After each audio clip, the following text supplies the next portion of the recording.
should begin with you. You have spoken, you seem to be concerned, and in fact, the Labour Party have officially responded to you to say, well, you are talking about the rallies of the Obidati because you're seeking attention. What are your views, and what exactly gets your attention about these Obidati rallies? Well, here's the thing. I spoke about the rallies. I spoke very positively about the rallies, and the Punch carried that. You read the more critical comment, but there was a more positive comment. But here's the thing about rallies. Rallies tend to excite the base. They don't expand the base. I'll say that one more time. Rallies tend to excite the base. They don't expand the base. So what will expand your base are canvassing. And the Labour Party is not canvassing. Right now, the only parties that are really canvassing are the PDP, the APC, and then the NNPP. So when you're having rallies, what you're doing is that you're actually preaching to the choir. Now, if you see, you quoted the spokesman for the APC, PCC, and he was actually right. These rallies, they have maybe about between 1,000 and 2,000 people. Now, what's happening, what we're seeing here is that, in various states across the country, you have people of Southeast origin. They are the most itinerant people in Nigeria, and that's where a lot of the base or Peter is coming from. So obviously, yes, they will gather, they will have these rallies. But what's the effect of these rallies?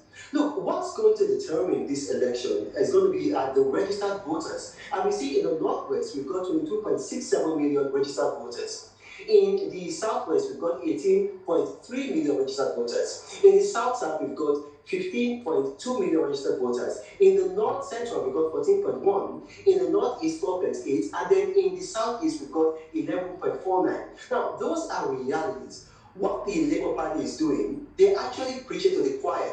And except they expand their base, the election is going to be a foregone conclusion. I heard what the former education minister said. When you asked her, she said that Peter Obi was a shade brighter than the others. By what parameter am I asked? If you invigilate that, but if you look at the facts, you see, educationally, in their personal life, their experience in government and in corruption, Peter Obi is at the bottom of the pile. Let's talk about education.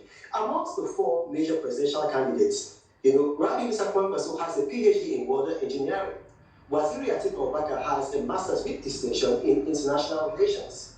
Bola Tinubu has a Bachelor of Science in Accounting from Chicago State University. Now, what does Peter Obi have? He has a second-class degree in philosophy.